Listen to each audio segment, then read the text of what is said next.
bonjour à celles et ceux qui sont en visio, bonjour à vous qui êtes ici dans ces nouveaux locaux de l'IREMO. J'ai ravi d'être ici, ravi d'être avec vous, ravi d'être avec notre ami Adel Bakawan, qui nous fait le plaisir de venir parler, échanger avec vous autour d'un livre que je trouve excellent. Voilà. Ce n'est pas une flagornerie envers mon ami, mais c'est parce que, voilà, pour l'avoir lu. Adel Bakawan, que vous connaissez certainement, en tout cas il est directeur de AISMENA, qui est l'Institut européen pour les études sur le Moyen-Orient et l'Afrique du Nord en bon français, puisque AISMENA c'est l'acronyme en anglais. Sociologue, docteur en sociologie, qui a un grand recul sur la région du Moyen-Orient. Entre autres ouvrages, avant de commettre celui-ci, tu as écrit un livre qui a fait date sur l'Irak. C'était un beau retour sur ce pays au destin tragique, on va dire les choses ainsi. C'était le livre avait pour titre l'Irak, un siècle de faillite, ça en dit long. Et puis entre autres tu avais coordonné, parce que je tiens à le dire, tu es aussi un membre au comité de rédaction de la revue Confluence Méditerranée, où tu prends largement ta part dans cette aventure très ancienne maintenant. Alors, donc après ce livre sur l'Irak, tu as voulu élargir, et puis tu es dans tes recherches aujourd'hui, non seulement à la tête d'un institut qui s'intéresse à l'Afrique du Nord, au Moyen-Orient, mais toi-même, dans tes recherches, tu es, je le vois bien et je le partage, de plus en plus intéressé par les élargissements, par les comparatismes qui nous permettent d'essayer de dégager des lignes de force plus générales et de monter en généralité. Je pense que tu es en ce moment-là, et ça se traduit par ce livre sur la décomposition, puisque c'est le titre, la décomposition du Moyen-Orient, sous-titre « 3 ruptures qui ont fait basculer l'histoire ». Avant que l'on parle du livre, je dirais que lundi, j'étais au téléphone avec un professeur de l'université Saint-Joseph, qui est un ami, Beyrouth, et qui me disait à quel point, pour lui, c'était inédit de voir tant d'événements si rapides se produire dans cette région. Donc sur un pas très court, donc avec vraiment des nouveautés, quels que soient les sujets, et avec tout universitaire qu'il était, avec cette impression de ne pas percevoir exactement, et pour cause, on a beau être universitaire, et avec cette grande question, mais où ces changements nous mènent-ils? Alors, il n'a pas parlé de décomposition, mais il parlait de bouleversement.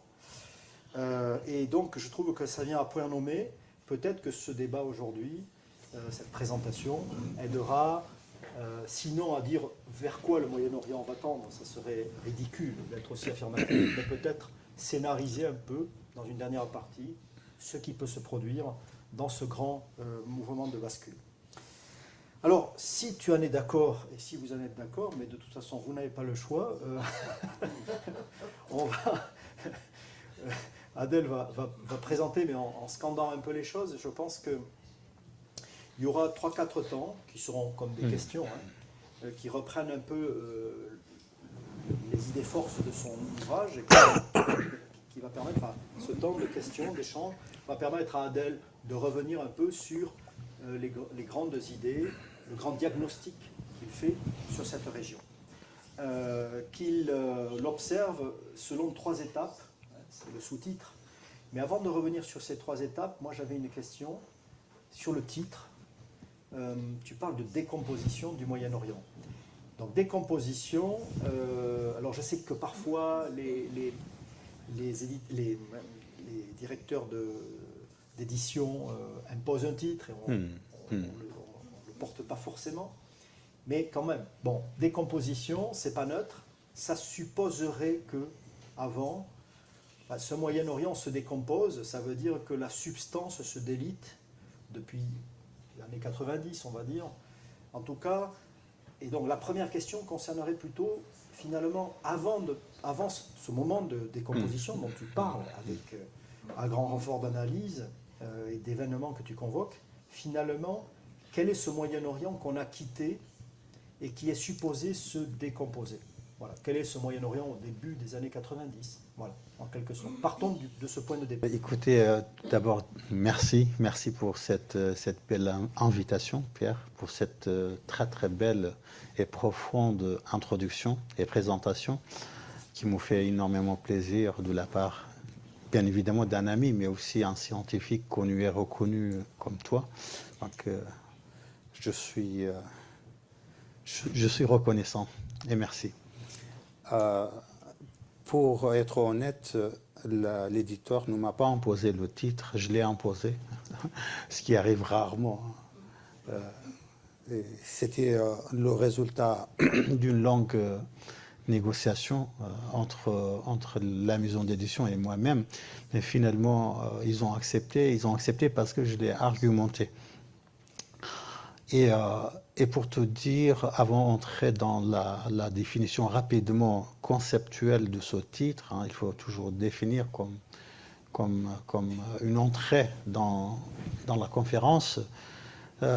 C'est la 17e fois que je présente mon livre depuis le mois de mai. Le mois de mai, mon livre est sorti le 8 mai, 8 et 9 mai. Et donc oui, j'arrive à la 17e fois. Mais je souhaite que cette fois, comme je t'ai dit au téléphone, soit un peu différente. Non pas une présentation classique, mais dynamique, non pas mécanique, comme devant un groupe d'étudiants pendant 30 minutes et je fais un exposé après question-réponse. Non, je te laisse vraiment intervenir à tout moment et même voir le public si jamais... De toute façon, il y aura un temps vraiment avec le public, voilà, directement. Et donc, pour te répondre rapidement par rapport au concept, ou à la conceptualisation du titre, à la problématisation du titre, souvent on me pose la question, mais vous parlez de la décomposition du Moyen-Orient, mais le Moyen-Orient est toujours là. Mais bien évidemment, je ne parle absolument pas en termes de concept de la décomposition territoriale du Moyen-Orient. L'Irak est toujours là, la Syrie est toujours là, le Liban, le Soudan, la Libye, l'Égypte, enfin tous ces pays sont encore là. Mais la décomposition que je mets en perspective, c'est une décomposition plutôt géopolitique et non pas territoriale. Pour moi, le moment du Moyen-Orient, bien évidemment, c'est à débattre. Le Moyen-Orient qu'on connaît aujourd'hui commence avec les traités de Sykes-Picot. Ce n'est pas le traité ou les traités de Sykes-Picot qui déterminent le cadre dans lequel on retrouve aujourd'hui le Moyen-Orient, mais ça commence à partir de là. Et ce Moyen-Orient de Sykes-Picot est encore là, c'est pour simplifier les choses. Ce Moyen-Orient territorialisé de Sykes et de Picot est encore là. Mais ce qu'on lit dans ce livre, c'est la décomposition géopolitique d'un Moyen-Orient qu'on a connu avant l'occupation du Koweït par Saddam Hussein, c'est-à-dire en 90. Et cette décomposition que je décris, que je mets en perspective, que je mets en lumière, commence à partir de ce moment précis, c'est-à-dire le 2 août 90, au moment où pendant 3 heures, juste vraiment 3 heures, en 3 heures, Saddam Hussein occupe le Koweït. Et le Koweït n'était pas rien. C'est vrai, c'est un tout petit pays. C'était une petite province d'Irak avant son indépendance, imposée par les Anglais, bien évidemment, en tant qu'État.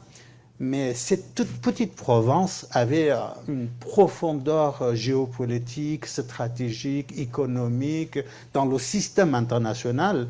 Et en occupant ce pays-là, ce petit pays-là, Saddam Hussein a député ce que j'appelle la descente aux enfers de la décomposition du Moyen-Orient. D'accord. Donc, le moment de la bascule, tu le situes 90, moment clé. Et ensuite, dans le livre, tu nous donnes à voir 3 grands moments. Et j'ai bien aimé l'introduction. Tu pars de Nadia, qui est une Libanaise. Dalia, qui est une Libanaise, et qui témoigne du fait qu'elle a été témoin de grandes bascules. Elle avait 11 ans, et la première bascule, et peut-être qu'on peut revenir sur cette première, elle avait 11 ans, le 11 septembre 2001, donc avec l'effondrement des tours des Twin Towers à New York. Et donc c'est le premier moment, c'est la première grande partie, la première grande bascule dans cette décomposition. Alors est-ce que tu peux revenir sur ce premier moment, mais peut-être sans entrer dans des, j'allais dire le terme détail, c'est pas du tout le mot, c'est sans revenir sur des événements que l'on sait plus ou moins. Finalement, dans cette première bascule d'il y a 11 ans, ou plutôt de cette première bascule, qu'est-ce que ça a produit derrière qui reste encore présent aujourd'hui comme empreinte dans ce nouveau Moyen-Orient que l'on connaît aujourd'hui? Voilà, qu'est-ce que c'est ça? Quelle est l'empreinte que ça laisse? Dalia, c'est une vraie histoire, hein. Je ne l'ai pas inventée. On continuera son histoire après. Voilà, exactement. C'est cette toute petite introduction, le résultat des heures et des heures d'entretien et du récit de vie de Dalia, qui accompagne les trois moments de rupture, c'est-à-dire le 11 septembre, le printemps arabe et le 7 octobre. Elle deviendra une vraie journaliste à Beyrouth. Écoute, le 11 septembre, bien évidemment, cette histoire, ce processus commence avec l'occupation d'Irak, mais après la libération du Koweït, le processus n'aboutit pas. Il a été coupé par beaucoup d'éléments, et je n'entre pas dans les détails. George Bush, père, qui demande au peuple irakien de descendre dans la rue pour se libérer de Saddam Hussein, de la dictature. On avait 18 provinces, désormais on a, avec Halabja, on a 19, parce que cette année, Halabja a été reconnue comme la 19e province en Irak, la ville qui a été gazée par Saddam Hussein en 88. Et donc sur les 18 provinces, on avait 15 provinces libérées de Saddam Hussein.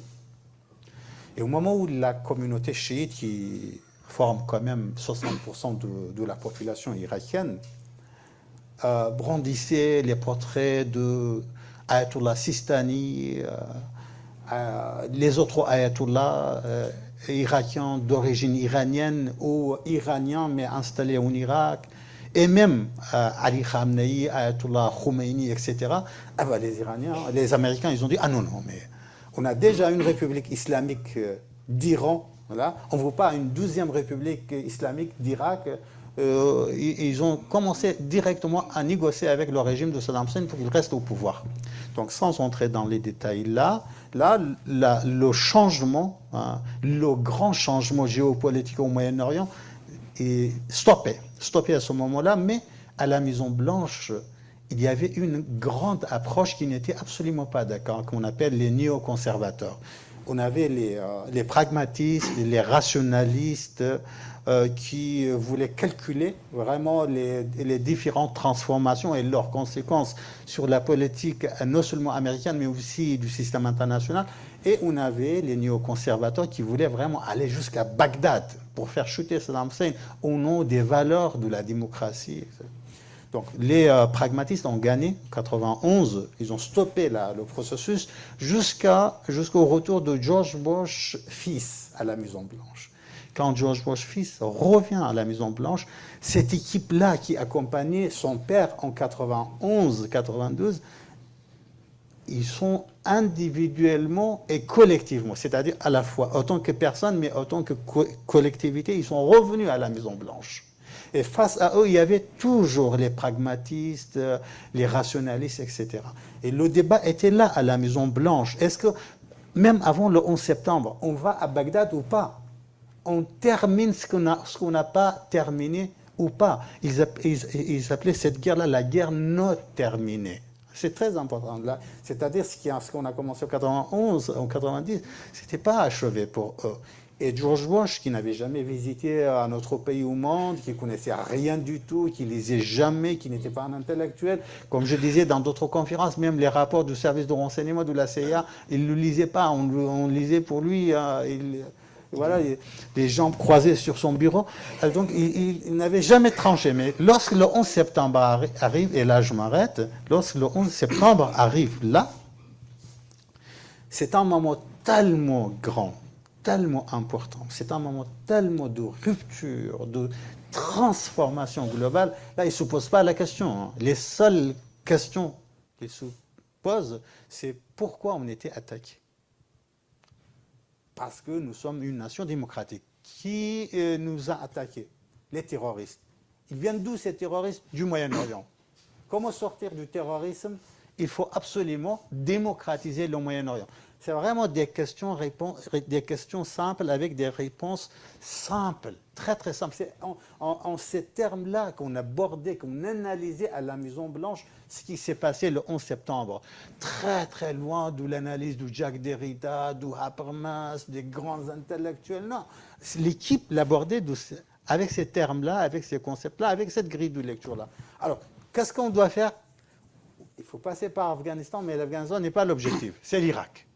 Il faut aller absolument faire chuter le régime de Saddam Hussein, le remplacer par un régime démocratique, ouvert, libéral, qui deviendra un modèle pour l'ensemble du Moyen-Orient. Une fois le Moyen-Orient démocratisé, on n'aura plus de problème de sécurité, il n'y aura plus de menace du terrorisme, ni sur l'Europe, ni sur les États-Unis. Et c'est comme ça qu'ils sont venus et ils ont changé jusqu'à 2003, 9 avril 2003, on avait quand même, malgré la guerre de 91, on avait quand même un Moyen-Orient classique, géopolitiquement classique. On avait un Saddam Hussein qui était là depuis 68, vice-président, ensuite président en 1979. On avait Muammar Kadhafi, on avait Hosni Moubarak, on avait Hafez al-Assad, on avait tous ces autocrates avec une stabilité, si tu veux, une stabilité géopolitique, une stabilité du système de comportement, de la manière d'être. On savait comment traiter avec ce Moyen-Orient. Mais le 9 avril 2003, lorsque Saddam Hussein tombe, les premiers qui ont compris le changement radical du Moyen-Orient, là, ce que j'appelle la décomposition du Moyen-Orient, ce sont les grands autocrates comme Kadhafi, comme Hafez al-Assad, enfin Bachar al-Assad plutôt, pardon, comme Hosni Moubarak, comme Zayn al-Abidine Ben Ali. Ils ont compris rapidement et ils ont mis en place tous les mécanismes pour ne pas être affectés par cette grande décomposition, à un point où Kadhafi a livré la totalité de son arsenal, n'est-ce pas, balistique, atomique, etc., etc. D'accord. Donc le premier temps, encore une fois, sans s'encombrer de tous les événements qui se sont produits, bouscule cet ordre établi, en fait, cette stabilité autoritaire. En fait, c'est ça, c'est une décomposition, c'est la fin d'une stabilité autoritaire. Tout à fait. Et donc cette idée naïve néoconservateur qui se traduit par ce qui s'est passé en Irak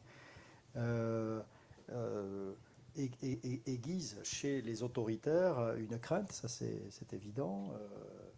Il y a un renforcement autoritaire encore plus dans les années 2000. Et justement, le deuxième temps dont tu parles, dans le livre, qui est une forme de, pas de décomposition positive qui s'annonce, mais en tout cas une sortie justement de cette stabilité autoritaire, c'est les printemps arabes. Et alors notre témoin, Dalia, elle a à ce moment-là 21 ans. Elle est étudiante en sciences politiques, ou en journalisme, c'est ça, 21 ans, donc 10 ans après avoir été la témoin donc, de ce premier choc extérieur en Irak, il y a un bousculement qui s'annonce peut-être comme un basculement avec ces 10 printemps arabes. Alors, en quoi ces printemps arabes qui s'annoncent comme plutôt une bonne nouvelle, la sortie peut-être de ces régimes autoritaires, prédateurs, corrompus, en quoi ces printemps arabes participent-ils à cette grande fresque dont parle, qui est la décomposition? Écoute, on a bien vu avec l'Irak. Je trouve la genèse du printemps arabe dans la chute de Saddam Hussein. Le printemps arabe n'est pas un moment, n'est pas une décision. c'est un processus à la fois social, politique, géopolitique, économique, culturel, historique. Ça a été construit. Et pourquoi ça commence avec Saddam? Qu'est-ce qui s'est passé après le 9 avril 2003? Bien évidemment, on s'est dit, on n'entre pas dans les détails se trouvent dans les livres. Mais d'une manière très très synthétique, les Américains sont venus pour construire un idéal type, pour parler comme Max Weber, n'est-ce pas? Cet idéal type n'avait rien à voir avec la réalité irakienne. Max Weber nous dit, lorsqu'un sociologue va travailler sur le terrain, avant d'entamer sa démarche, il doit absolument, à partir de son bureau, construire un idéal type. Et avec cet idéal type méthodologique, il va sur le terrain pour analyser, enfin recueillir d'abord les données, les observations, et ensuite, avec cet idéal type construit théoriquement, il commence son analyse. Les Américains, ils ont fait exactement la même chose. Ils ont construit un idéal type pour l'Irak, c'est-à-dire quoi? L'idéal type d'une nation démocratique. Voilà. Comme ça, l'Irak deviendra, les populations irakiennes, chiites, sunnites, kurdes, à partir de cette grande diversité, on va rapidement, mais très très rapidement, construire une nation irakienne, qui n'a jamais existé, bien évidemment. Mais nous, les Américains, on est forts. Donc, nation irakienne démocratique. Et ensuite, pour cette nation-là, on va construire un État démocratique. Rapidement. Parce que l'État a été abattu, totalement. On n'a pas changé le régime. On a décomposé vraiment l'État. On n'a pas de temps à entrer dans les détails. Les 12 premiers décrets signés par Paul Brimard. Paul Brimard, c'est le dirigeant américain de l'Irak après le 9 avril 2003. De la dissolution de l'armée irakienne, cette armée irakienne qui était la première armée au Moyen-Orient. À peu près 450 000 soldats quand même, fonctionnaires, soldats, etc. Donc, vous entrez tous à la maison. Et ensuite, la débassification. C'est-à-dire quoi? C'est-à-dire vous êtes bassiste, vous avez la carte du parti basse, allez à la maison. Et on avait 5 millions de bassistes. Donc 5 millions, c'est-à-dire à peu près 6 millions. C'était l'État. Donc l'État irakien, c'était à la fois le parti basse et le ministère de la Défense, c'est-à-dire l'armée. En décomposant les deux, on décompose, on décapite l'État. C'est-à-dire qu'ils n'ont pas vraiment tué uniquement Saddam Hussein, ils ont tué l'État irakien. L'État irakien, dans son intégralité, tous les ministères. Et il fallait absolument recomposer, reconstruire tout, ministère par ministère, institution par institution. Et donc, qu'est-ce qui s'est passé? Leur idéal, c'est qu'un an, juste un an, parce qu'en fait, avec leur arrivée, une grande armée est arrivée également en Irak, à savoir l'armée d'Al-Qaïda. Les nationalistes d'Al-Qaïda suivaient les Américains. Où les Américains se trouvaient, où ils venaient avant l'occupation d'Irak. L'Irak n'avait pas des djihadistes internationalistes. Il y avait des djihadistes, mais dans un territoire très, très, très réduit au nord d'Irak, au Kurdistan irakien. Mais là, c'est l'ensemble des infrastructures djihadistes d'Al-Qaïda qui arrivent en Irak. Et bien, en un an, ils ont parfaitement réussi, ces internationalistes djihadistes, à transformer l'Irak en un vrai enfer. Un enfer, c'est-à-dire quoi? C'est-à-dire la première année, on a eu à peu près 29 000 Irakiens assassinés, tués.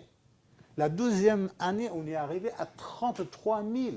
La troisième année, quatrième, chaque année là, le nombre a augmenté. Alors les Américains ne pouvaient pas sortir de leur base militaire. L'Irak est devenu un vrai enfer. Donc là, l'idéal type, non seulement l'idéal type tombe, mais aussi l'Irak devient un terrain du chaos généralisé pour l'ensemble du Moyen-Orient. La Turquie affectée, la Syrie affectée, les pays du Golfe, nos voisins, etc., la Jordanie. Donc, et c'est un moment très très important avec l'arrivée des réseaux, l'arrivée massive des réseaux sociaux. Autrement dit, non seulement on vit ce chaos en live sur Al Jazeera, on le voit, on le vit, des centaines de journalistes assassinés, notamment des journalistes d'Al Jazeera, mais aussi les réseaux sociaux qui transmettent en live, notamment avec Facebook. Donc tout ça, ça a commencé, on arrive à 2011. 2011, les Américains se retirent totalement d'Irak. Je n'oublie jamais cette phrase de Barack Obama qui dit « Je quitte l'Irak un Irak qui n'a jamais été aussi stabilisé, qui n'a jamais été aussi sécurisé et qui n'a jamais été aussi développé. Voilà. 12 ans plus tard, 3 ans plus tard, c'est l'instauration du califat de Daesh à Mossoul. Et donc là, dans ce cas-là, mon cher Pierre, c'est la révolte arabe qui arrive. Je tiens à préciser encore une fois, parce qu'en fait, quand on aborde le printemps arabe, souvent on l'aborde à partir de 2011. Non, il faut revenir en arrière pour comprendre comment on est arrivé là. Les populations arabes voient le plus grand dictateur de leur moment, Saddam Hussein, tombe. Un grand chaos s'installe dans un... L'Irak, c'est vraiment le pivot du Moyen-Orient. L'Irak, aujourd'hui, c'est une population de 47 millions quand même d'habitants. L'Irak, il dispose des frontières avec les pays du Golfe, avec la Jordanie, avec la Syrie, avec la République islamique d'Iran, avec la Turquie. Lorsque l'Irak entre dans la déstabilisation, dans le chaos total, c'est le chaos total qui se généralise sur l'ensemble du Moyen-Orient. Et c'est dans ce contexte-là, oui, le printemps arabe arrive. Qu'est-ce que le printemps arabe? Rapidement. Le moment irakien, c'est un rêve de la démocratisation du pays avec les chars, les bombes, des avions, etc., du haut vers le bas. Ça n'a pas fonctionné. On ne peut pas imposer la démocratie avec la bombe. Mais le moment du printemps arabe, c'est toujours le même rêve. La démocratisation du Moyen-Orient, mais cette fois du bas vers le haut, de la société vers l'État. C'est pourquoi pendant le premier phénomène qu'on a observé en Tunisie, en Égypte et dans les autres pays, les 10 pays arabes impactés par le printemps arabe, 6 pays en 2011-2012, 4 pays en 2019, il n'y a pas de macro-partis politiques, des macro-leaders. On disait toujours, n'est-ce pas, la première critique, c'est que la grande faiblesse de ce grand mouvement moyen-oriental, il n'y a pas de leader, il n'y a pas de parti politique. Justement, c'était un mouvement du bas de la société qui avait le rêve de la démocratisation du Moyen-Orient, du bas vers le haut. Et bien évidemment, je ne rentre pas dans les détails dynamiques là, parce que j'ai fini mes 10 minutes par rapport à ce moment-là. Mais le résultat, bien évidemment, le résultat, on connaît tous. La Syrie est entrée dans une guerre totale, tous contre tous. La Libye totalement fragmentée, n'est-ce pas? Aujourd'hui, on n'a plus d'État, plus de pays, plus de population, plus de nations. Le Soudan, on ne parle même pas, c'est une vraie tragédie en cours. Le Yémen, en cours de décomposition totale. Le Liban, tu connais très très bien. Là, le pays, on ne peut rien faire. Tout est bloqué. Vous avez un ministre, mais vous n'avez pas de ministère. En Syrie, la Syrie, même après Bachar el-Assad, est devant des scénarios catastrophiques. Autrement dit, là, je pourrais parler de l'échec du projet du printemps arabe, mais on est au moins, pour ne pas dire échec, pour nuancer, au moins on est dans un moment bien évidemment de rupture, parce que tout ce monde tombe de Ali Abdullah Saleh jusqu'à... Ce n'est pas seulement les dictateurs, Pierre, qui tombent. C'est une manière d'être qui tombe, c'est une vision du monde qui tombe, c'est la désorganisation de tout ce qu'on a construit au XXe siècle qui tombe au moment du printemps arabe. Et bien évidemment, à partir de 2011, 2019, 2020, 2021, 2022, 2023, on était dans la décomposition et on était en train de recomposer quelque chose. Recomposer le nouveau Moyen-Orient autour de trois pôles. Peut-être dans la conclusion, je reviendrai ces 3 pôles-là. Mais le troisième moment, lorsque le 7 octobre arrive, et je m'arrête là, lorsque le 7 octobre arrive, le moment de recomposition est stoppé et on entre encore, on approfondit le moment de décomposition.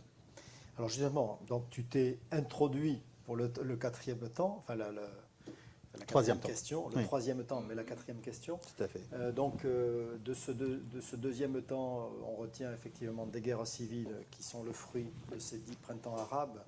Tu l'as dit,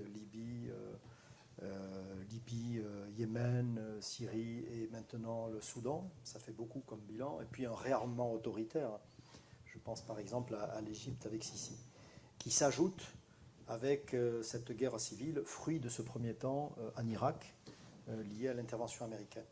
Donc on voit bien l'état de déliquescence de ces deux temps-là.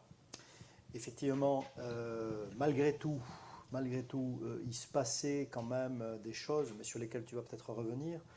Il y avait des rapprochements assez inédits entre l'Iran et l'Arabie Saoudite, Tout à fait. entre certains pays arabes et Israël, à l'initiative de Donald Trump.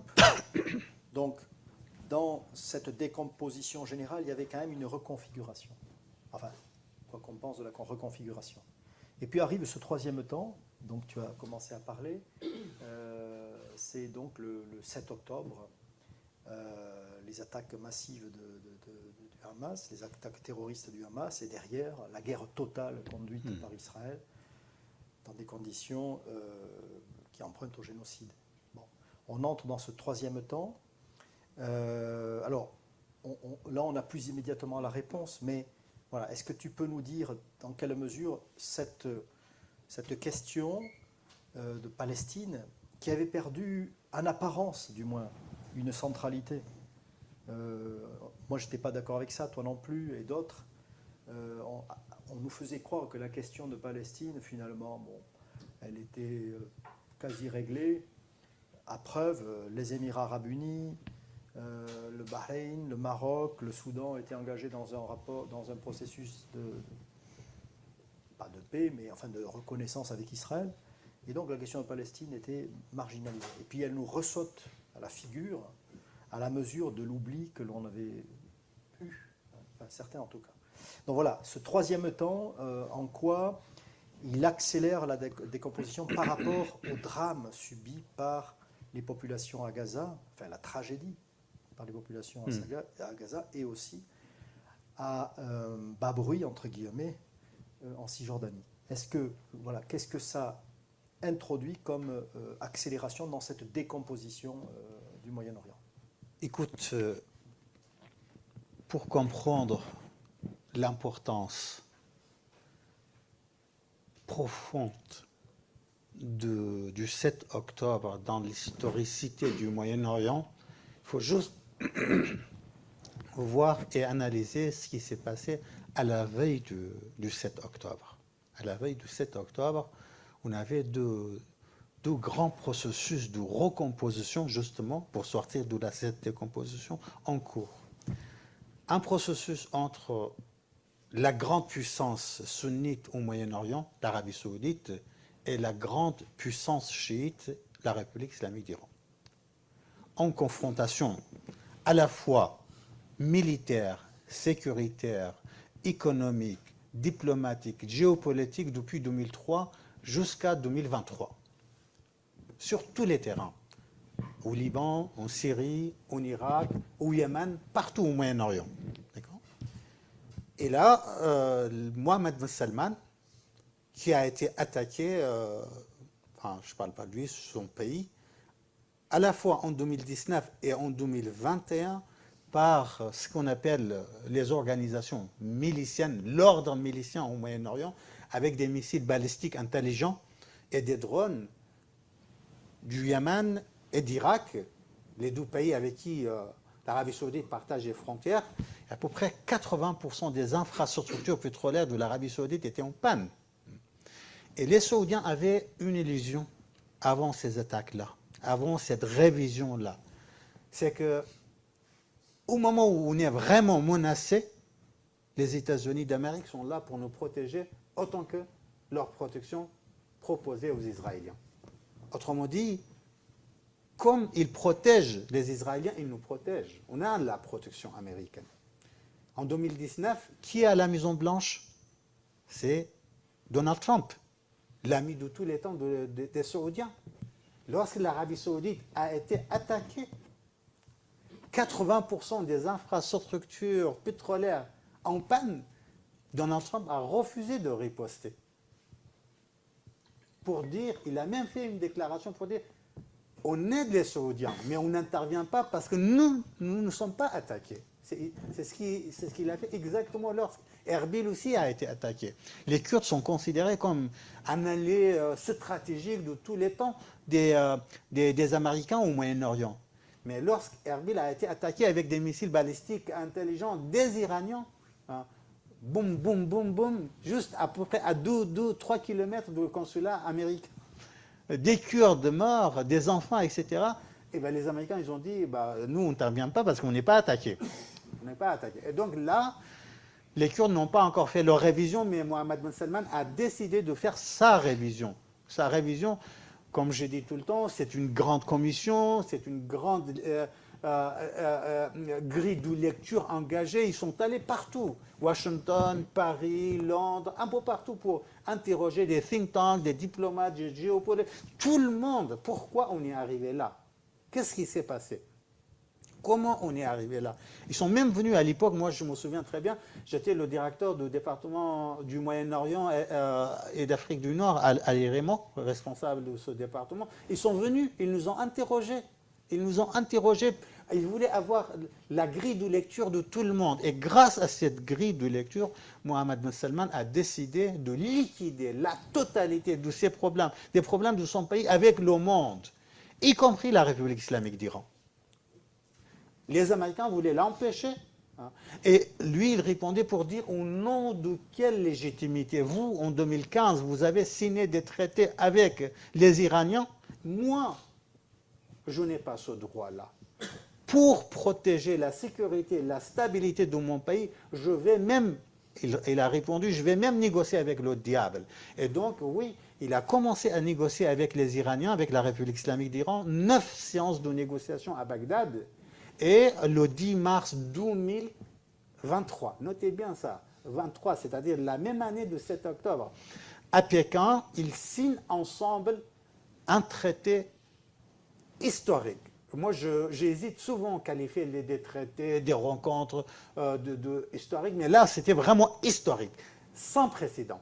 Grâce à ce traité-là, qui n'a jamais été suffisamment analysé, mis en perspective, parce que pour moi, c'est vraiment fondamental dans l'histoire du Moyen-Orient, les Iraniens et les Saoudiens, ils ont décidé de partager le Moyen-Orient, leur influence dans l'ensemble du Moyen-Orient. C'est vraiment le nouveau explico géopolitique au Moyen-Orient, non pas territorial, mais géopolitique. Qu'est-ce qu'ils ont décidé? On avait 2 modèles. On avait le modèle iranien, que je décris en détail dans mon livre, que j'appelle l'ordre milicien. C'est-à-dire l'ordre milicien n'est pas uniquement des organisations qui disposent des armes. C'est vraiment un ordre à la fois social, politique, économique, diplomatique. C'est l'organisation sociale, politique, diplomatique, géopolitique d'un État et d'une société. C'est le vrai modèle iranien, c'est le modèle de Pasdaran sur lequel on a recomposé la République islamique, l'Iran après la Révolution. L'Iran, aujourd'hui, c'est un modèle du Pasdaran. Et donc, ce modèle a été exporté au Moyen-Orient. Et donc, face à ce modèle-là, que j'appelle l'ordre milicien, on a l'ordre saoudien. Qu'est-ce que l'ordre saoudien? C'est depuis l'échec du printemps arabe, ou la sortie du printemps arabe, si tu veux, l'Arabie saoudite a développé un autre modèle que j'appelle un autoritarisme basé sur la sécurité, la stabilité, le développement, moins de démocratie, des droits de l'homme, etc., avec la totale bénédiction des capitales européennes et des États-Unis d'Amérique. Pourquoi? Parce que ces capitales avec qui on discute régulièrement, et tu le sais bien, ils étaient vraiment désespérés des conséquences du printemps arabe. La guerre civile partout, etc. Ils voulaient sortir de cette parenthèse-là pour retrouver un Moyen-Orient, j'emploie leur terme, apaisé, stabilisé, sécurisé, développé, etc. Et donc l'Arabie saoudite se voit comme le leader de cet autoritarisme avec ces 3 principes-là et qui se généralise sur le Moyen-Orient. Alors ils ont fait un accord à Pékin pour dire, bien évidemment, l'Iran, l'Irak, le Liban, la Syrie, le Yémen, Gaza, on laisse pour vous l'ordre milicien. Pour la République islamique d'Iran, faites ce que vous voulez. Impliquez impliquez, appliquez, faites tout ce que vous voulez, c'est votre territoire d'influence, on n'intervient pas. C'était les territoires dans lesquels il y avait la confrontation, les confrontations entre les deux pays de 2003 jusqu'à 2023. On n'intervient pas. Mais par contre, les pays du Golfe, l'Égypte, la Jordanie, à certains niveaux, les pays du Maghreb, vous n'intervenez pas, c'est notre territoire d'influence. C'est l'espace de notre modèle, à certains niveaux pour les pays du Maghreb. Et donc, ils étaient tout à fait d'accord. Et ils ont décidé, on parlait absolument pas de la Palestine. Ni les Iraniens, ni les Saoudiens. Personne parlait de la question palestinienne, de l'avenir du peuple palestinien. C'était totalement... La Cisjordanie aussi s'était laissée pour l'Arabie saoudite et le modèle saoudien. Et ça, c'était le premier processus. Le deuxième processus, c'est les accords d'Abraham. Il faut le citer, les accords d'Abraham. C'était quand même quelque chose très très important avant le 7 octobre. Tu as déjà l'Égypte qui a normalisé ses relations avec, tu as déjà la Jordanie qui avait normalisé ses relations avec Israël, et là tu as 4 pays arabes, n'est-ce pas, qui normalisent leur pays avec Israël. Et l'Arabie saoudite aussi était sur la voie de la normalisation. Je me souviens très bien, le 7 septembre. C'est vraiment un mois avant le 7 octobre. Sur Fox News, Mohamed Ben Salman disait on s'approche, on est très très proche d'un accord avec Israël. Et là, la seule chose qu'on abordait pour la question palestinienne, c'était proposer un avenir pour les Palestiniens, proposer des projets économiques, etc. Personne ne parlait d'un État palestinien. L'avenir du peuple, le mot du peuple était totalement absent. Et c'est dans ce contexte-là qu'on était en train de reconfigurer le Moyen-Orient. Le 7 octobre arrive. Et le 7 octobre, quand moi, le matin, j'ai appelé directement au Thaïlandais pour dire « mais stop », parce que mon livre était parti à la fabrication. J'ai dit « non, vous arrêtez là la fabrication de mon livre ». Je me suis arrêté là avec ces 2 grands processus de décomposition, recomposition. C'est un moment aussi historique que l'occupation irakienne, enfin l'occupation d'Irak ou le printemps arabe. Donc on a arrêté, j'ai décidé à produire encore 3 chapitres sur ce qui va changer après le 7 octobre. Le 7 octobre a stoppé les accords d'Abraham. Aujourd'hui, malgré tout, les accords d'Abraham sont entre parenthèses là. Le 7 octobre a totalement, pour ne pas dire décapité, je vais dire nuancer encore en tant que chercheur, mis entre parenthèses cet accord entre l'Arabie saoudite et la République islamique d'Iran sur le partage du Moyen-Orient. Pourquoi? Parce qu'on sait très bien que l'ordre milicien, partout au Moyen-Orient, à Gaza, au Liban, au Yémen, en Syrie, le cœur battant de l'ordre milicien iranien, c'était la Syrie. La Syrie, cette grande autoroute qui passait de Téhéran par l'Irak pour arriver au Hezbollah, il passait par la Syrie. Sans la Syrie, territorialement parlant, cette autoroute n'a plus de sens. Parce que le ciel est totalement contrôlé à la fois par les Israéliens et par les Américains. La mer est toujours, la voie maritime est contrôlée par ces 2 forces-là. Il restait cette autoroute, on passait par l'Irak, qui était le territoire d'influence des Iraniens, pour aller en Syrie, le cœur battant de l'ordre milicien, pour aller jusqu'au territoire Hezbollah. Mais là, avec la chute de Bachar al-Assad, il n'y a plus d'autoroute, il n'y a plus de route, il n'y a plus de rien, il n'y a plus de communication. C'est presque impossible, je dis bien presque impossible, parce qu'il y a encore des marges pour que la République islamique d'Iran arrive. Autrement dit, l'ordre milicien iranien, c'est totalement à terre. Pour moi, aujourd'hui, les Iraniens, ils négocient plus le partage du Moyen-Orient. Ils négocient la survie du régime, comme le régime de Saddam Hussein. Je pense qu'on est en quelque sorte le régime. La République islamique d'Iran est entrée dans ce processus de descente aux enfers qui a été démarré pour Saddam Hussein après l'occupation du Koweït. Et donc c'est tout ça qui change par rapport au 7 octobre. Il y a un dernier mot par rapport à la société israélienne. Pour comprendre les profondeurs du 7 octobre au sein de la société israélienne, il ne faut pas partir de notre grille d'analyse, à nous. Il ne faut pas partir de notre conception du 7 octobre. Il ne faut pas partir de notre mémoire collective à nous du 7 octobre. Il faut interroger les Israéliens, comment eux, ils vivent, ils ont intériorisé le 7 octobre. Et bien, les Israéliens que j'interroge, moi, on me dit, le 7 octobre pour nous, je ne suis pas là pour dire c'est vrai ou c'est pas vrai. Ce qui est le plus important, c'est que comment l'acteur, un acteur social, perçoit, vit, intériorise les choses. Eux, ils disent, pour nous, c'est le 12e Holocauste. Le 7 octobre, il y avait la possibilité qu'Israël disparaisse définitivement. D'où la nature et le degré de leur réaction aujourd'hui sur l'ensemble du Moyen-Orient. À ceci près que s'ajoutait quand même une petite remarque, comment dirais-je, un contexte politique en Israël avec une majorité très particulière. Bien sûr. C'est pas le seul. Bien sûr. Voilà.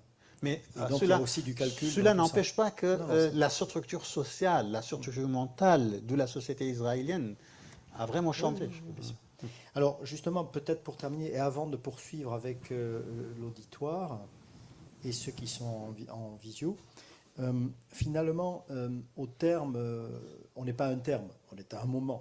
On est en décembre 2025. Après ce constat chirurgical que tu fais sur cette tragédie qui se poursuit, qui s'amplifie, est-ce que on peut considérer que parmi tous les résultats, on est devant une sorte d'hégémonie partagée nouvelle dans cette région, disons vite, Israël, l'Arabie Saoudite, la Turquie.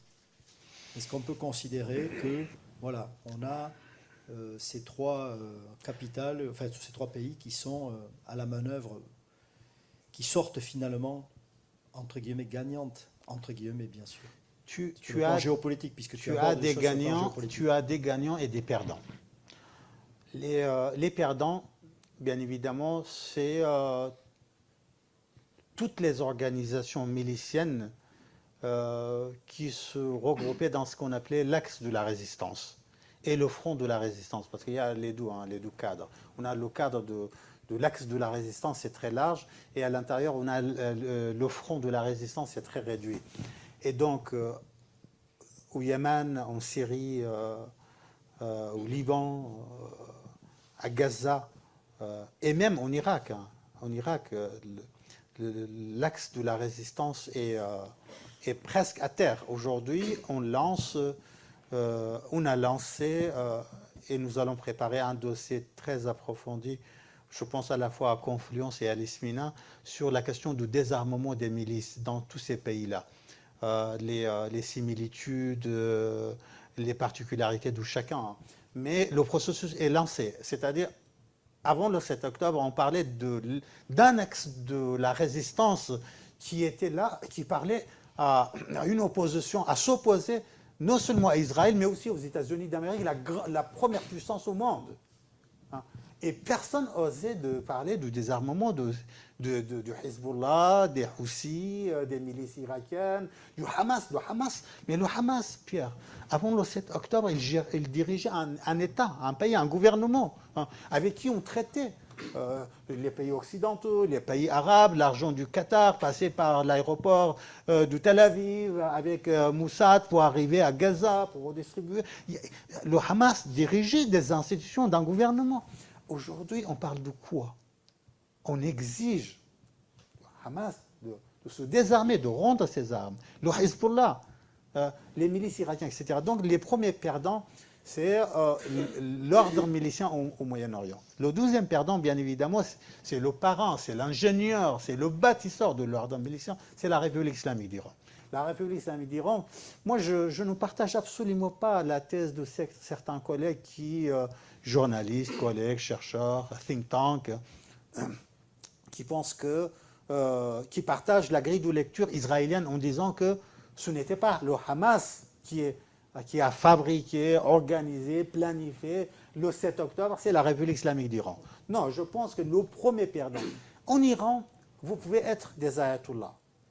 Comme vous pouvez être des royalistes, chahs, etc. Mais cela ne change absolument pas d'une donnée factuelle, à savoir, il y a 3000 années de tradition étatique. il y a une raison d'État, il y a une grande civilisation. Cette raison d'État empêche, bien évidemment, les Iraniens, quels qu'ils soient, de prendre des risques majeurs pour mettre en danger la nature, l'existence, la durabilité, le maintien du régime de la République islamique d'Iran. Ils savaient très bien qu'une confrontation directe avec les Américains ou les Israéliens conduira la République islamique d'Iran vers sa fin, comme ça a été le cas pour le régime de Saddam Hussein. C'est pourquoi, de 2003 jusqu'à 2023, sur le terrain irakien, ils ne sont jamais entrés dans une confrontation directe, frontale avec les Américains. Jamais. Depuis 1979 jusqu'à 2023-2024, les Iraniens qui avaient construit un macro-grand récit sur le petit Satan et le grand Satan, ils n'ont jamais attaqué Israël. Pourquoi? Parce qu'ils savaient très bien une attaque à cet ordre-là contre Israël, c'est la fin de la République islamique d'Iran. Mais il fallait alimenter ce récit pour mobiliser les différentes populations au Moyen-Orient, arabes, kurdes, etc., etc. Voilà, c'était des cadres. Mais non, la République islamique d'Iran, nous n'avons aucun indicateur qui preuve l'implication directe ou indirecte de la République islamique d'Iran. Et donc oui, un des perdants, un des grands perdants, bien évidemment, c'est la République islamique d'Iran. Et ensuite, bien évidemment, c'est la série de Bachar al-Assad. Bachar al-Assad avait tous les moyens pour... On suivait à Confluence Pierre comment Bachar al-Assad était dans un processus de normalisation grâce au processus lancé par Mohammed Ben Salman, n'est-ce pas? Grâce à sa révision. Comment il a été invité à la Ligue arabe à Jeddah, n'est-ce pas? Il a été accueilli, il a participé à la Ligue arabe. Les Émirats ont ouvert leur ambassade à Damas, etc. On était dans cette réintégration de Bachar al-Assad. Mais le 7 octobre, c'était la fin Et ensuite, les gagnants, pour ne pas entrer dans les détails, bien évidemment, le gagnant absolu, sans associer, par excellence, c'est Israël. Israël n'a jamais été, depuis 1948, aussi fort, aussi puissant militairement parlant, sécuritairement parlant au Moyen-Orient. Israël, sans aucune hésitation, on peut le considérer comme le nouveau gendarme du Moyen-Orient. À un moment donné, le gendarme, c'était Saddam Hussein dans les années 80. Avant 80, dans les années 70, c'était le Shah, le gendarme. Mais désormais, le gendarme n'est pas Mohammed Ben Salman. C'est Israël qui peut frapper quand, où et à quel moment, et à n'importe quel acteur, lorsqu'il souhaite. Seulement, comme j'ai dit toujours aux Israéliens, votre drame, c'est que vous n'avez pas de projet pour le Moyen-Orient. La sécurité n'est pas un projet. Ce n'est pas avec la question de sécurité, ce n'est pas à partir de cette grille de lecture en disant que qui me menace? Quelle menace éventuellement va m'attaquer comme le 7 octobre, qu'on peut recomposer le Moyen-Orient. Non, là, vous allez fragiliser la Syrie, le Liban, l'Irak, et dans le contexte de fragilisation, on l'a déjà vécu ça en 2003, lorsque l'Irak a été totalement mis en chaos, en fragilisation, c'est le terrorisme, c'est la criminalité, c'est l'impact de ce chaos sur la totalité du Moyen-Orient. Là, non seulement l'Irak, mais aussi beaucoup de pays, y compris l'Égypte. Donc, ce n'est pas avec l'approche sécuritaire qu'Israël pourra, sur la durée, garder sa position. Et ensuite, bien évidemment, c'est la Turquie. Avant l'Arabie Saoudite, c'est la Turquie. La Turquie qui, Recep Tayyip Erdogan, on sait très bien, qui réclamait sans cesse une rencontre avec Bachar al-Assad. Mais Bachar al-Assad refusait de le rencontrer.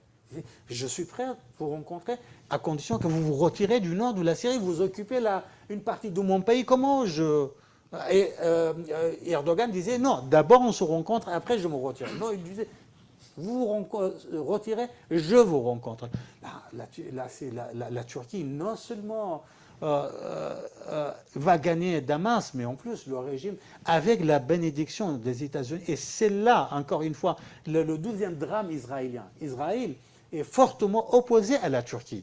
Seulement, vous avez à la Maison-Blanche un président qui adopte la Turquie et qui adopte personnellement la domination de Recep Tayyip Erdogan, et je m'arrête après, sur la Syrie. Et donc, oui, la Turquie est gagnante non seulement en Syrie, mais aussi en Irak, plus dans toutes les zones.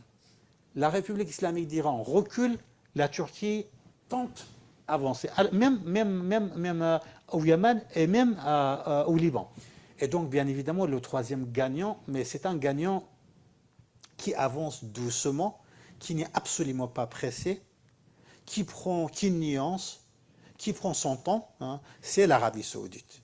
L'Arabie Saoudite de Mohammed Ben Salman n'est pas le même pays de 2017 et de 2018 lorsque un jeune prince assassine, massacre un journaliste. Non, c'est fini ça. Ça, c'est fini. Je prends mon temps pour discuter à la fois avec les Américains, les Chinois, les Russes, les Iraniens, les Turcs. J'ai toutes les cartes à ma disposition. Je suis là, vous venez vers moi. C'est pourquoi même les Ukrainiens et les Russes négocient en Arabie Saoudite.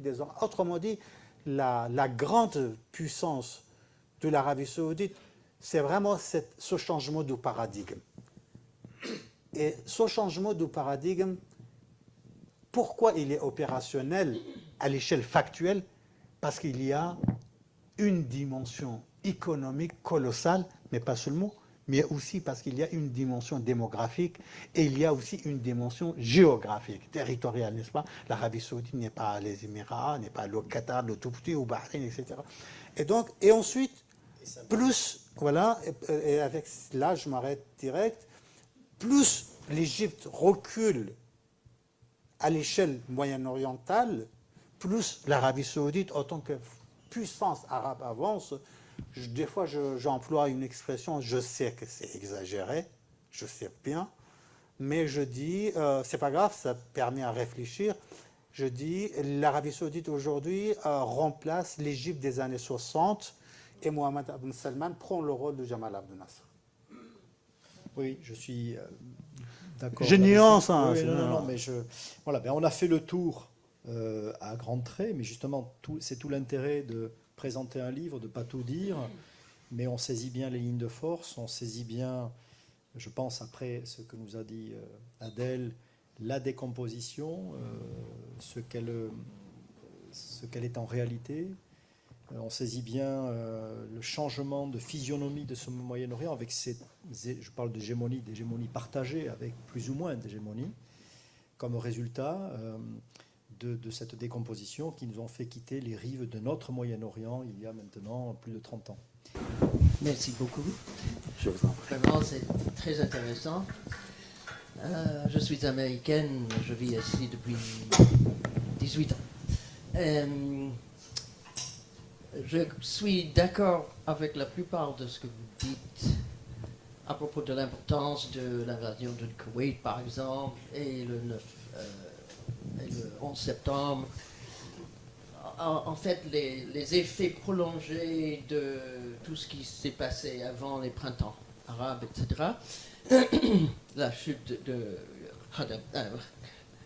Saddam Hussein, je ne suis pas d'accord avec le fait que, d'après votre discours, vous avez semblé insister sur le rôle de l'Iran, que je crois que vous exagérez un peu.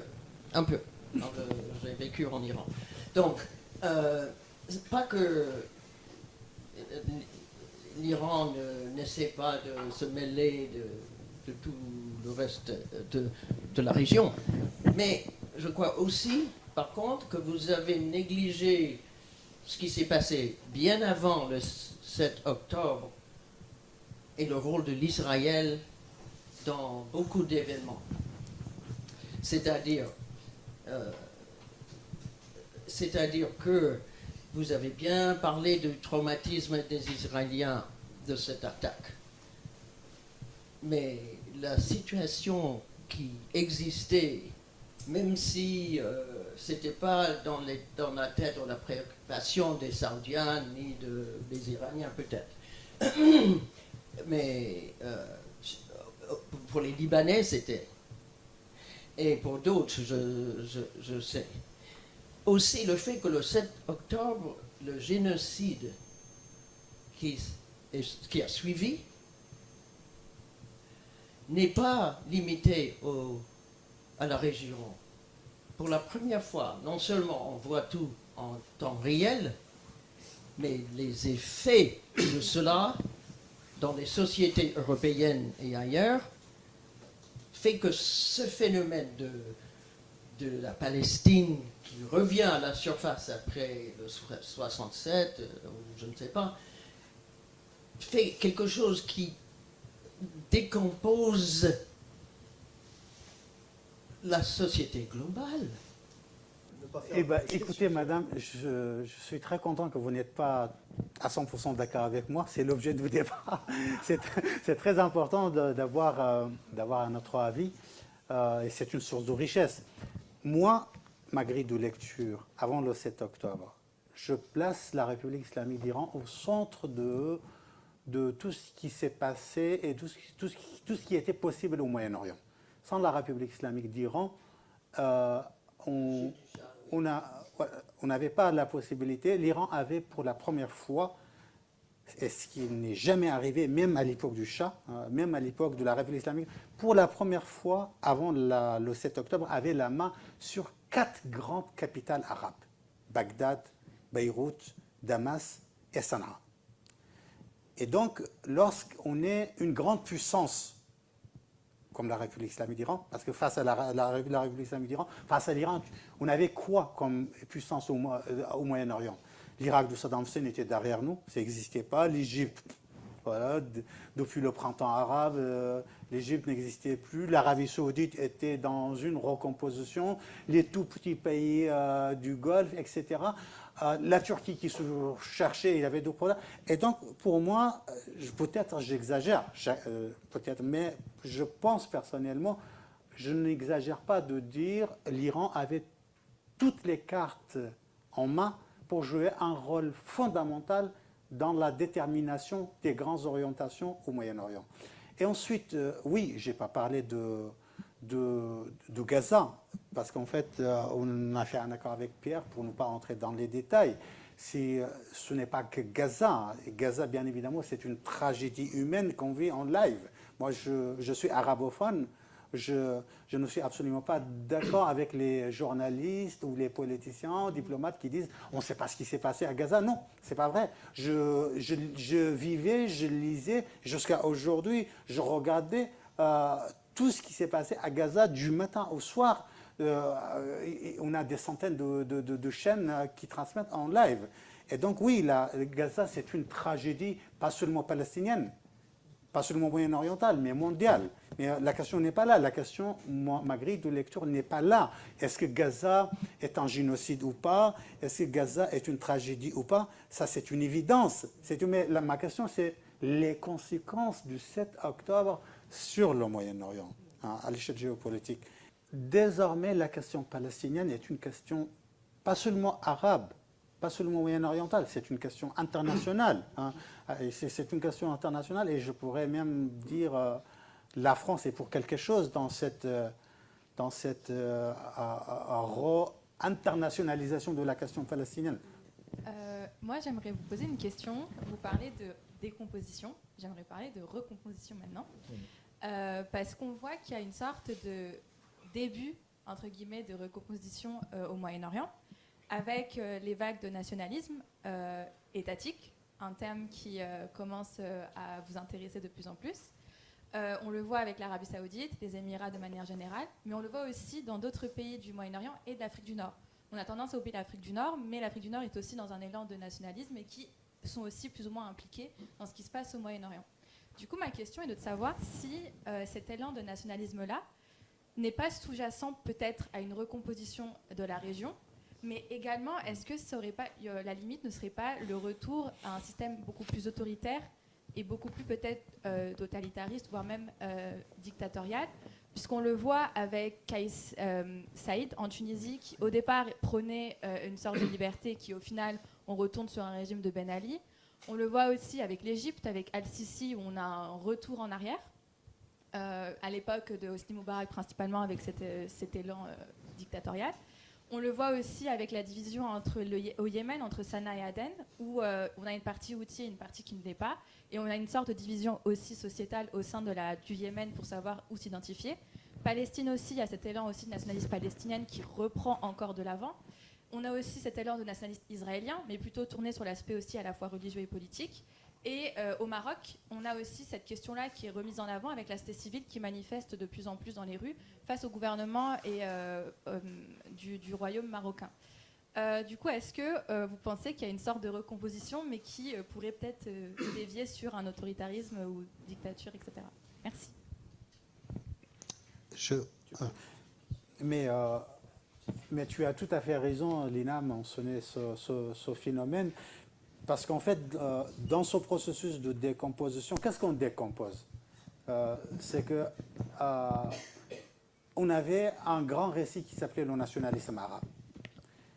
Et ensuite, à côté de ce récit, on avait un autre récit, un macro-récit qui s'appelait l'islamisme, n'est-ce pas? L'islamisme qui traversait beaucoup de pays du Moyen-Orient, pas seulement arabe, mais aussi l'espace perse, l'espace kurde, l'espace turc, hein, et l'espace arabe. Hein. On avait un autre récit, notamment depuis la chute de Saddam Hussein, un macro-récit sur la démocratie et la démocratie libérale, notamment. Voilà. Et qu'est-ce qu'on vit aujourd'hui? On vit la décomposition de tous ces récits-là. Et bien évidemment, lorsqu'il y a la décomposition, il y a toujours la recomposition. Mais les recompositions qui sont en cours, qui ne sont pas abouties encore. Et donc, c'est un processus. Un des processus, comme tu l'as mentionné, c'est vraiment la montée en puissance dans ce Moyen-Orient arabe, notamment, de ce phénomène que j'appelle la naissance ou la formation du nationalisme étatique. C'est-à-dire, on passe de l'islam, on abandonne le macro-récit, les macro-récits islamisme, démocratie libérale, nationalisme arabe, pour se concentrer sur le nationalisme étatique. Autrement dit, en Arabie Saoudite, c'est le prochain projet que je lance entre l'Arabie Saoudite, les Émirats et le Qatar, pour étudier ce processus-là, c'est que désormais, on ne parle plus de lettres arabes, on ne parle plus de lettres islamistes ou lettres démocrates, on parle de lettres saoudiens, qataris, émiriens. Lorsqu'on analyse par exemple les discours de MBZ, Mohammed Ben Saïd, à chaque année, à l'anniversaire de l'État, il fait à peu près un discours de 12 à 13 points. Jamais le mot islam ou le mot arabe est prononcé. Toujours la nation émirienne, l'être émirati, l'individu émirati, le projet, etc. Donc oui, c'est une des conséquences de cette décomposition, recomposition très importante à suivre. D'abord, je veux vous dire que j'ai été très intéressée par votre discussion et j'ai hâte d'avoir entre les mains le livre d'Adel, parce que je pense que je vais passer beaucoup de temps dessus et que c'est vraiment très intéressant. Et je suis d'accord sur le fait que le titre est peut-être un tout petit peu biaisé, dans le sens qu'en fait, ce que tu racontais dans ton intervention, c'était aussi pas que de la décomposition, mais de la recomposition. Et c'est ça qui est peut-être intéressant et qui, je suis sûre que dans ton livre, on y a tous les éléments pour imaginer un parcours de recomposition. C'est le cas. C'est le cas. Voilà. Et donc, je te remercie énormément par ton intervention, bien entendu. Et j'ai vraiment hâte de lire ton livre. Et je chercherai avec beaucoup de curiosité à trouver des points critiques. Parce que j'adore faire ça. Mais pour l'instant, je ne peux que te dire merci beaucoup. Parce que c'était vraiment intéressant. Je t'en prie, Giovanna, je t'en prie. Bonjour messieurs, bonjour à tous. J'ai une remarque déjà à propos de la Palestine et de l'organisation du Moyen-Orient en général. D'abord, la puissance israélienne qui est évidente, dont vous parliez, monsieur, elle est totalement logique puisqu'elle est entièrement financé notamment par les États-Unis, tant au point de vue de l'armement que des milliards versés. Pour moi, la réorganisation, entre guillemets, du Moyen-Orient commence en 1948, avec cette ultra-puissance soutenue par les pays occidentaux. Et la seule volonté d'Israël, depuis, c'est de conquérir du territoire, par tous les moyens. Quand vous parlez aussi de la peur du peuple israélien à partir du 7 octobre, oui, forcément, compte tenu de l'horreur de l'événement. Cela dit, cette peur, elle est la conséquence de décennies d'aveuglement de la population israélienne sur ce qui se passe en Palestine, général, hein, Gaza, la Cisjordanie, voilà, et une volonté absolue de ne rien voir. Alors que tous les enfants israéliens sont militaires et donc soldats sur les territoires palestiniens. Donc, on ne peut pas dire qu'ils ne savaient pas. Bref, sur cette question, j'ai une question plus générale, monsieur, dans ce magma complètement fou. Quelle est votre propre vision de l'avenir du droit international, et notamment dans cette région? Parce que là, on a le sentiment qu'on ne peut plus se raccrocher à rien. Témoignage. Pour des raisons professionnelles, en décembre 1973, j'étais à Koweït. Et là, j'ai entendu un jour l'Irak enverra le Koweït. Ça s'est produit 17 ans après. Ça, c'est le témoignage. La question, c'est, il y a une dizaine d'années, nous avons fait une conférence devant des étudiants, parce que j'ai été au Liban, j'ai connu la guerre civile, etc. J'avais lu dans la revue, je crois, Foreign Policy, une douzaine d'universitaires américains posaient cette question, et le titre de l'article, est-ce que la Syrie et l'Irak existent-ils encore? Donc, moi j'avais titré vers la balkanisation du Moyen-Orient. Est-ce que j'avais tort? Enfin, ça rejoint aussi votre problème. Merci. La question sur le droit international au Moyen-Orient, écoutez, ce que je dis, ce n'est pas une prise de position. Hein. En tant qu'individu, en tant que citoyen, bien évidemment, j'ai un avis. J'ai une position par rapport à ce qui se passe sur l'ensemble du Moyen-Orient, de Gaza jusqu'à Téhéran. Mais si je suis invité ici, ce n'est pas en tant qu'individu, en tant que citoyen, c'est en tant que chercheur, n'est-ce pas? Et donc, je vous dois la factualité. Voilà, en tant que fact, pour moi, le Moyen-Orient, depuis la chute de Saddam Hussein, c'est une jungle où parler de la démocratie, la liberté de presse, des droits de l'homme, le droit international, ça n'a aucun sens. Je ne suis pas là pour dire c'est bien ou c'est pas bien, mais seulement ça n'a pas de sens. Ça n'a pas de sens. On parle déjà pour parler du droit international, il faut parler des États. Malheureusement, dans beaucoup d'espaces au Moyen-Orient, on n'a plus d'États. Liban, Yémen, Syrie, Irak, Libye, Soudan. Enfin, parler d'État, déjà très très problématique. Dans d'autres pays, par exemple les pays du Golfe, le droit, enfin, avant le droit, la question d'État est posée. Hein. Quelle catégorie d'État nous disposons? Quelle catégorie de régime?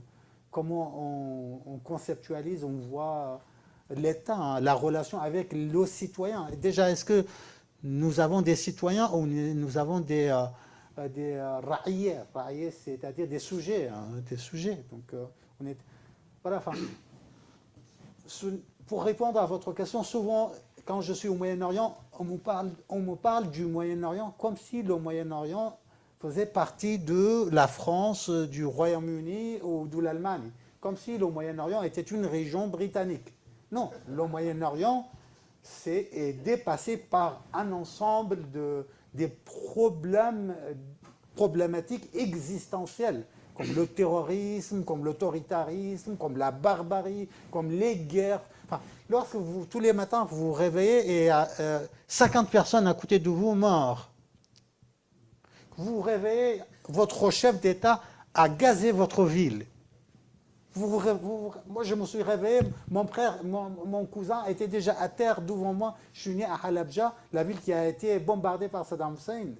Je me suis réveillé, mon cousin était mort, mon frère a perdu ses yeux. Enfin, je me suis réveillé, je viens d'Irak, je suis né en Irak, je me suis réveillé, je vois l'instauration du califat de Daesh juste à côté, à quelques kilomètres de moi, enfin, qui égorgeait, décapitait les journalistes, les citoyens, les yézidis, les chrétiens, etc. Dans cette jungle-là, parler vraiment... C'est très simple pour moi, dans mon bureau 13e ou dans 5e, avec mon équipe, conceptualiser, problématiser certains éléments qui sont totalement déconnectés avec les sociétés du Moyen-Orient. Et par rapport à votre... Il y avait une question et c'est juste... Oui, je partage largement cette, hélas, balkanisation, mais version Moyen-Orient. Version Moyen-Orient. Je pense que nous allons perdre le 4e moment. Souvent, on me pose la question, mais M. Bakaran, quel est le 4e moment dans l'historicité du Moyen-Orient? Et bien pour moi, le 4e moment, et je pense, hélas, nous ne sommes pas très loin, c'est la décomposition territoriale du Moyen-Orient. Au moment où la Syrie commence à se décomposer entre les régions, déjà les Kurdes de Syrie, FDS, gèrent 30% du territoire. 30% n'est pas contrôlé par Ahmad al-Shara. Les Turcs occupent une partie du nord. Les Israéliens occupent une partie du sud. Souaïda, totalement gérée par les Druzes. La côte alaouite est gérée par les Alaouites, par le gouvernement officiellement, mais officieusement, le gouvernement n'a pas vraiment la main sur la... Autrement dit, vous êtes dans le contexte d'un pays qui est déjà en décomposition non officielle. Mais au moment où on entre dans la décomposition territoriale en Syrie, ça va directement influencer le Liban. Ça va directement influencer peut-être la Jordanie. Et l'Irak est le premier candidat, bien évidemment. Et donc oui, c'est un des scénarios abordés dans mon livre en détail, notamment dans la conclusion. Mais merci bien Adèle. Je pense qu'il y a alors peut-être une dernière question, puis on va arrêter là, parce que Adèle a beaucoup œuvré. Alors la question, ce qui est arrivé depuis 2001 n'est-il pas le résultat d'une application systématique de la stratégie pour Israël publiée en 1982 après la réélection de Begin par la revue Kivunim de l'Organisation sioniste mondiale, facilitée par les milliers d'agents arabophones formés et recrutés dans les années 50? Non, ce qui arrive depuis 2009, voire 2003, voire 90, c'est le résultat d'un processus très complexe, à la fois avec des dimensions historiques, culturelles, territoriales, religieuses, sociales, politiques, géopolitiques, etc. Non, on ne décide pas dans un bureau fermé de transformer le Moyen-Orient. Jamais. L'histoire ne fonctionne pas en ces termes-là. Peut-être on peut faire un coup d'État, mais on ne peut pas transformer le social, le politique, le géopolitique, le diplomatique, le religieux, le culturel avec un complot dans un bureau fermé. C'est le mot que j'allais employer, le complotisme. Ouais. Donc tu fais la preuve qu'il n'est pas du tout une réalité. Vous dites que Israël est le grand gagnant est un des grands gagnants. Là, ça marche? Oui, on vous entend, madame. Voilà, un des grands gagnants de la situation au Moyen-Orient. Mais s'il n'a pas de projet, comme vous dites, effectivement, politique, qu'est-ce qui va se passer enfin? Il va être le supplétif des Occidentaux, notamment les États-Unis? Votre question est vraiment très intéressante. Posez cette question aux Israéliens, ils ne savent pas. Ils ne savent pas répondre. Ils sont incapables de répondre. Par exemple, le 7 octobre même avant le 7 octobre, toutes ces guerres au Moyen-Orient. Pourquoi? Parce qu'il y a une question fondamentale au Moyen-Orient. La question irakienne, bien évidemment, c'est important. La question syrienne, yéménite, etc. Mais la question de toutes les questions, c'est la question palestinienne. On ne peut pas avoir un Moyen-Orient sécurisé, stabilisé, développé tant que nous n'avons pas réglé la question palestinienne. Or, les Israéliens, aujourd'hui, ils font l'abstraction totale de cette question. Comment Israël pourrait être sécurisé sans proposer une perspective politique au peuple palestinien? Cela n'est absolument pas possible. Et l'irrationalité, une des conséquences du 7 octobre, c'est cette irrationalité de traitement israélien par rapport à la question palestinienne. Au moment où la France et d'autres États, d'une manière rationnelle, pragmatique, propose la perspective d'un État palestinien, c'était une chance historique pour Israël pour se réengager dans ce processus-là et de sortir petit à petit du radicalisme, du terrorisme, de la violence, etc. Mais parce qu'on est dans un moment d'irrationalité, Israël n'a pas saisi là. Et donc, pour répondre à votre question, non, ils n'ont pas de réponse.